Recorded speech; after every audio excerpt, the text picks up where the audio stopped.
Hello and happiest of days to each of you folks. I hope you guys are having just an absolutely amazing day today. Today on Friday, I do top 10s of various older things like movies, and I did my top 10 horror films, sci-fi films, independent films, that sort of thing, some different decades, that sort of thing too, as well as my top 10 films, and that sort of thing too. I thought it would be fun for me to start to slide into more of the written media that this channel was founded to cover. I did my top 10 authors and then my second top 10 authors recently, and then I just started doing my top 10 novels. My first novel that was my favorite one was when I was in elementary school. I read J.R.R. Tolkien's Lord of the Rings right after The Hobbit. Loved it lots. It became my favorite author. I followed him, and fantasy became my favorite genre too. So I became heavily involved in that. Did deep dive and McCaffrey, Fred Saberhagen, Ursula K. Le Guin, lots of stuff like that too. And then I went ahead and moved in high school a few years later. I read Dracula by Bram Stoker just for fun, not for class or anything like that. It became my favorite novel for like 10 years until grad school. I read the sci-fi novel Lucifer's Hammer by Larry Niven and Jerry Pournelle for folks. And that became my favorite novel all up in that box. And so then I went back and reread it, and it was no longer my favorite. It didn't have the longer lasting and that sort of thing too. So you check out, and all three of those made my list. So now we're 2 weeks in. This will be the last one. And the next week we'll be hitting up the deep and dense first. We'll have tons of these coming up short stories. Let's get started with my final list. And number 3 of top 10 favorite novels. Number 10 is Roger's Hugo winning Lord of Light from '67. This really put him on the map in a major way. He takes basically the Hindu gods and that sort of thing too, and inspired pantheons and has them as colonies in a science fiction concept. I love it. I think it's great stuff. Love it lots. And again, it was kind of like his Ursula K. Le Guin's, which also hit on my thing too. The Left Hand of Darkness, that sort of put them on the map in a major way. Love it lots. Right up for this channel too. Number 9 is Make Room, Make Room, and those are exclamation points after that. So I guess that'd be Make Room, Make Room by Harry Harrison from '66. This became the Soylent Green film. I read this for this channel too. I loved it a lot. I think it's an absolutely strong thing. I thought one of the things that's happening here is that it takes a very different interpretation than Soylent Green, but I think both of them are fair. And that sort of thing, I wouldn't say one's better than the other, but I did watch Soylent Green first, just as it. Number 8 is War of the Worlds by H.G. Wells in 1898. Absolute classics. Right when I was in elementary school. Then read it a few times here and although that's heavily influential, and I think it's good stuff. Love it lots. The first alien invasion, it just really sort of stands the test of time. Right, number 7 is 1984 by George Orwell in 49. This really sort of put modern dystopias on the map, although we'll be having another one that hit higher that influenced it. But I think it's strong stuff. I absolutely adore this. I've read it a few times, like I said, including once for the channel, just like the previous one. Read it when I was a kid too, just for fun, like the War of the Worlds or Dracula, not for class or anything like that. So I just want to check it out. Alright, so there you are. It says number 7, 1984 is George Orwell. Number 6, Richard Matheson's What Dreams May Come from '78. This is it's actually been turned into a movie too, but I haven't seen it. But this is basically sort of like a fantasy, what happens when we die, that sort of a thing too, and what happens, and it feels a little in front of us at times. I just recently read it for the first time from this channel. Also his I Am Legend hit previously, so you can check it out too. That's number 6, Richard Matheson's What Dreams May Come from '78. Number 5 is Stormbringer by Michael Moorcock. In 67, it's an amazing ending to the Elric anonymity thing. It put him on the map, both the author and the character on the map in a major way. It's very epic, it's very dark. Just as a heads up, I definitely think it's great stuff. Number 5 is Stormbringer by Michael Moorcock. Now, number 4 is Lord Dunsany's, the King of Elfland's Daughter. 1924, sorry. 1824. That'd be a funny thing. Right. I think that'd be really, really funny to see that. And that's number 4. It's strong stuff. I love pre-Tolkienian fantasy because he definitely has dominated the genre. This was very popular at the time. Gods of Begun it last week. He was just writing for fun. As somebody who already had the money, he just did it because it was a passion project of him. He didn't even have to work or do that stuff. He just liked it. It's an absolute classic. That's basically what's happening.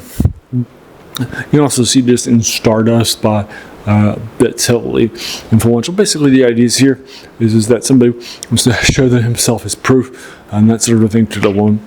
So he's going to go and get the good stuff for him in order to prove himself to his people on his side. So he's going to cross the fence that nobody crosses into Elfland.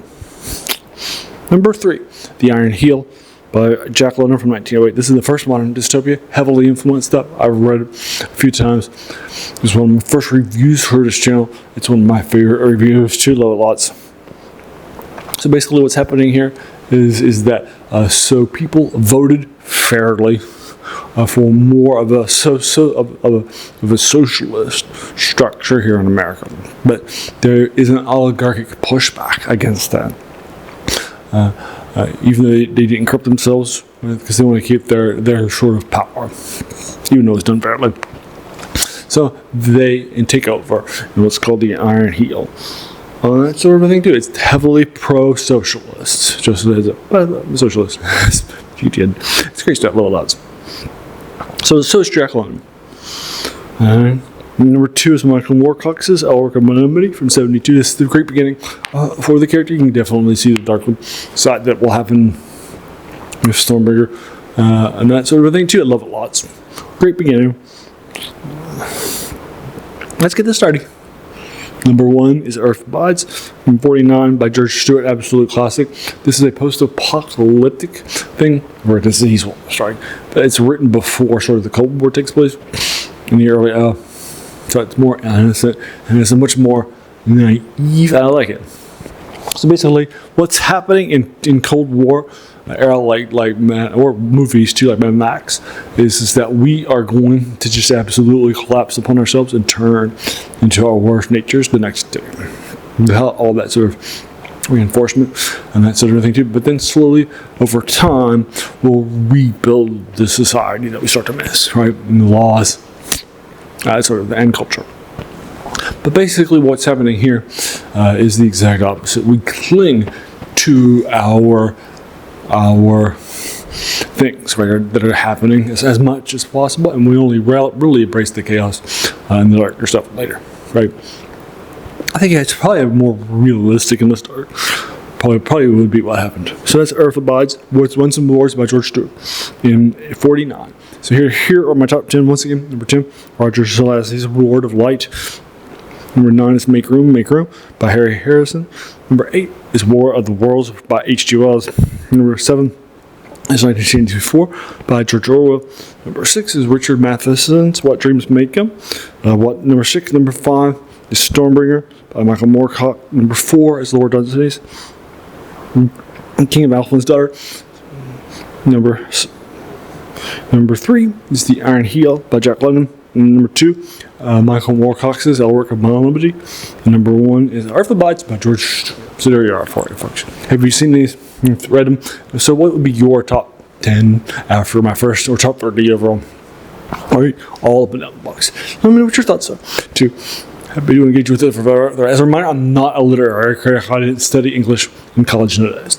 Right, so that means your opinion is going to be just as valid as mine.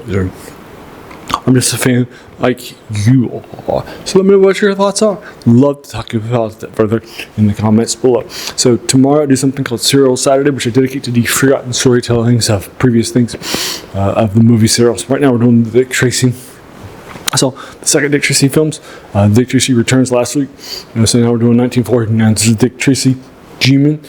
So you check that out too.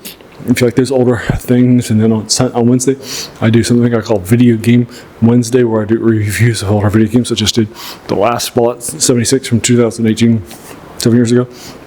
And so next is the 2 Point Museum, and this is it's about a few months old now, but it is more recent. Sorry, the Fantasy Fronts DLC, so you can check it out too. On Monday, I do reviews of older things in the science fiction. RPGs that are tabletop, like Dungeons and Dragons or more role playing, as well as BattleTech and war games, and that sort of thing too. So you can check it out too.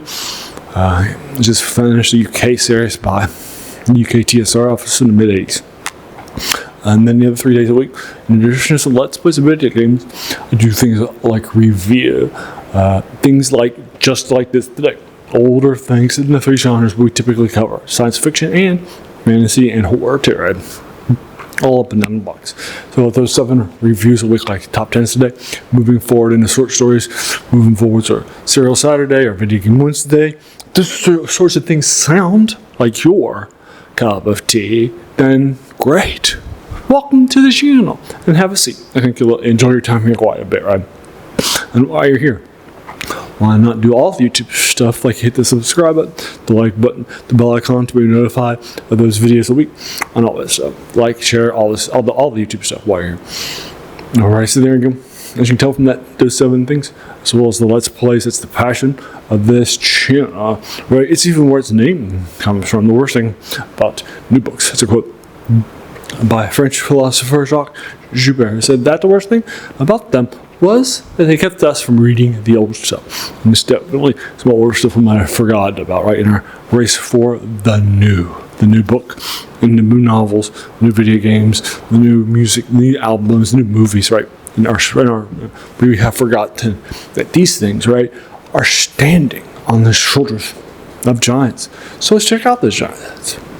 Right, not that they're bad, they're not, right? But in their passion for that, we've sometimes forgotten those things. So check them out. That's also where the talk comes from too.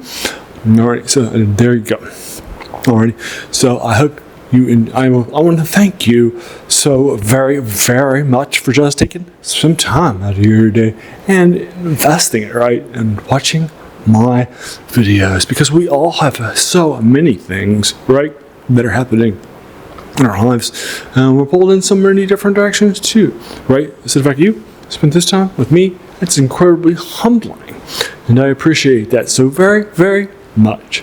So thanks again, and have an amazing day.